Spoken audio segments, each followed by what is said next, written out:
Como se a Previdência Social já não fosse falida o suficiente.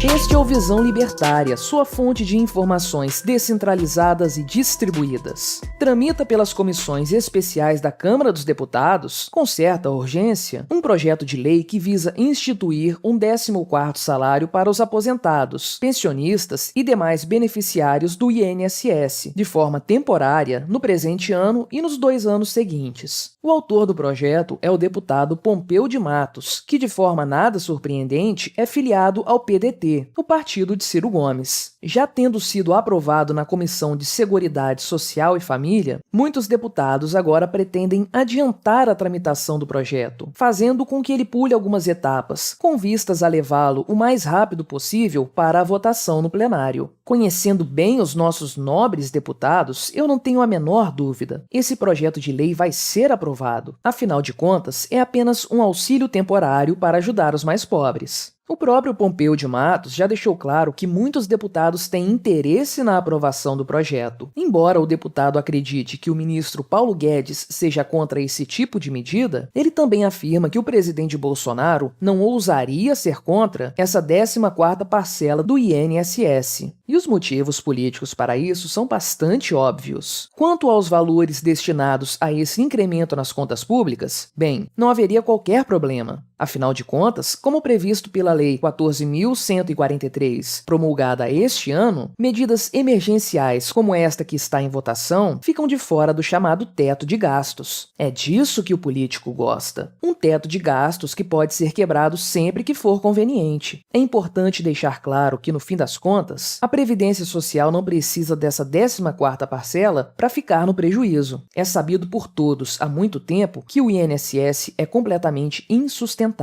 Apenas no ano passado, a Previdência Social amargou um inacreditável déficit de 368 bilhões de reais. E esse dinheiro, naturalmente, tem que vir de algum lugar, uma vez que as contribuições previdenciárias feitas por todos os brasileiros com atividades remuneradas formais não são suficientes para cobrir o rombo do INSS, é necessário que o governo aumente seu endividamento para tentar tapar o sol com a peneira. Esse valor foi equivalente à metade de todo o déficit primário brasileiro, o que colabora ainda mais para que a bola de neve da dívida estatal cresça de forma assustadora. A situação trágica do INSS era evidente para todos há muito tempo. Em meados da década de 90, o conhecido Roberto Campos, em uma de suas entrevistas para o programa Roda Viva, já alertava para o fato de que a Previdência Social era insustentável. Acredite ou não, mas naquela época, o déficit previdenciário era de apenas R$ 1 bilhão.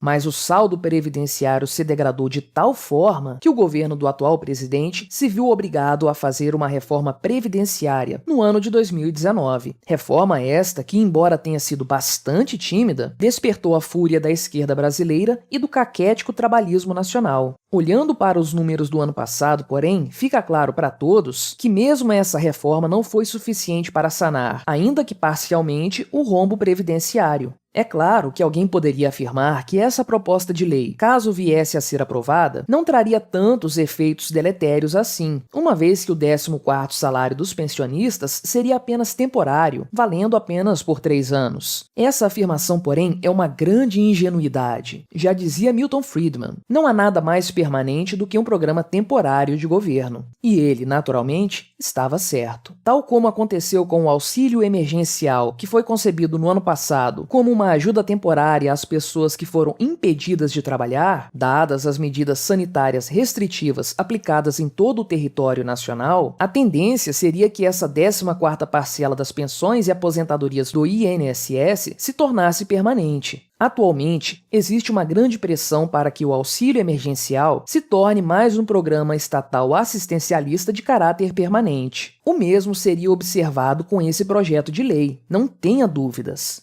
Afinal de contas, todo político que apoiasse a prorrogação desse novo benefício acabaria por angariar para si próprio um grande capital político. Por outro lado, aqueles que se posicionassem contrários a essa lei seriam acusados de não se importarem com os mais pobres. Veja um recente exemplo, o da lei que previa a distribuição de absorventes na rede de ensino estatal, para entender como isso funciona. Bastou o presidente Bolsonaro vetar o trecho do projeto de lei que previa a distribuição desses itens para que inúmeros grupos de pressão se manifestassem, acusando o presidente praticamente de odiar as mulheres. Coloque na balança o fato de que no próximo ano os senhores deputados estarão envolvidos em suas campanhas eleitorais e você compreenderá que esse projeto de lei tem tudo para ser aprovado. Qualquer deputado gostaria de ter em seu currículo eleitoral o apoio a essa medida. Por outro lado, nenhum dos senhores congressistas gostaria de carregar a pecha de ter sido contra o 14º salário dos pobres velhinhos brasileiros. Isso pega mal para qualquer político. Temos então dois fatos inegáveis. O primeiro é que existe grande interesse político para que o tal projeto de lei seja aprovado. E o segundo é que o INSS, em sua atual configuração, é insustentável. Veja bem, é fundamental para qualquer indivíduo garantir o próprio sustento quando a velhice chegar. Afinal, nem todos conseguirão trabalhar a vida toda, e não ter condições de se sustentar após o fim da vida laboral pode ser trágico para muitos indivíduos, que correrão o risco de viver e morrer sem um mínimo de dignidade. Contudo, o atual sistema estatal de previdência é equivocado de todas as formas imagináveis, além de ser, pela ótica libertária, totalmente antiético. Este último ponto é o mais evidente, uma vez que a previdência estatal é compulsória, ou seja, obrigatória para todos aqueles que exercem atividade remunerada, mesmo aqueles que trabalham de forma autônoma, não há qualquer dúvida. Ela configura uma violência contra indivíduos pacíficos que são roubados pelo Estado em parte de seus salários. Deixando o aspecto libertário de lado, porém, e focando apenas nos aspectos econômicos, é fato que o INSS é um sistema fadado ao fracasso. Tipicamente, as opções de previdência privada existentes funcionam no chamado regime de capitalização. Cada indivíduo contribui numa determinada regularidade com certo valor monetário que será aplicado ao longo dos anos para que o montante cresça por meio da ação dos juros compostos. Quando chegar a época de sua aposentadoria, o indivíduo poderá sacar em parcelas esse dinheiro investido e poupado ao longo dos anos. Essa é uma forma bastante sensata de se construir uma aposentadoria, economizando ao longo do tempo, fazendo o dinheiro render, para que ele possa ser utilizado no futuro. Porém, o INSS funciona pelo chamado regime de repartição. Neste caso, o dinheiro que você, caro contribuinte, destina à previdência estatal não é seu. Ele não fica guardado em uma aplicação rentável por décadas a fio, crescendo cada vez mais. O funcionamento aqui é muito menos nobre. Todas as contribuições previdenciárias formam um único montante, que é repartido entre os aposentados e pensionistas que no passado contribuíram com esse sistema. Nenhum único real que entra hoje na previdência estatal é poupado ou investido. Tudo é imediatamente gasto. Se eu ou você tivéssemos a brilhante ideia de fazermos algo semelhante ao INSS estatal, nós seríamos presos por crime contra a economia popular. Afinal, isso configuraria uma pirâmide financeira. Mas o Estado, como bem sabemos, tudo pode. E como já foi anteriormente citado neste artigo, as atuais contribuições previdenciárias estão longe de suprir os pagamentos de pensões e aposentadorias. O governo precisa recorrer à dívida, aos impostos e à impressão de moeda para bancar a manutenção desse sistema falido. Nem o deputado que sugeriu o projeto de lei, nem aqueles que agora o estão avaliando, nem aqueles que eventualmente votarem a favor de sua aprovação, estão preocupados com a viabilidade econômica dessa medida. Citando agora textualmente o já citado Roberto Campos, falando a respeito do Estado: o cobertor é curto e o talento é mais curto ainda. No longo prazo, todos nós sabemos que isso vai resultar em uma considerável colaboração para o desastre econômico que possivelmente se desenha no horizonte brasileiro. Porém, políticos não se importam com o longo prazo. O importante é o horizonte da próxima eleição, e este está logo ali, no não tão distante futuro de 12 meses. O que podemos tirar dessa ideia tresloucada de um 14º salário em um sistema que já está mais do que falido é que não devemos confiar algo tão importante quanto quanto à nossa aposentadoria ao Estado. Qualquer indivíduo que seja hoje segurado obrigatório do INSS, e sim, esse é o termo oficial, e que confia seu sustento na velhice à previdência estatal, está incorrendo numa perigosa ingenuidade. O Estado hoje já é incapaz de garantir seu próprio futuro. Imagine então se ele será capaz de garantir o futuro de todas aquelas pessoas que ele, dia após dia, rouba sem o menor critério.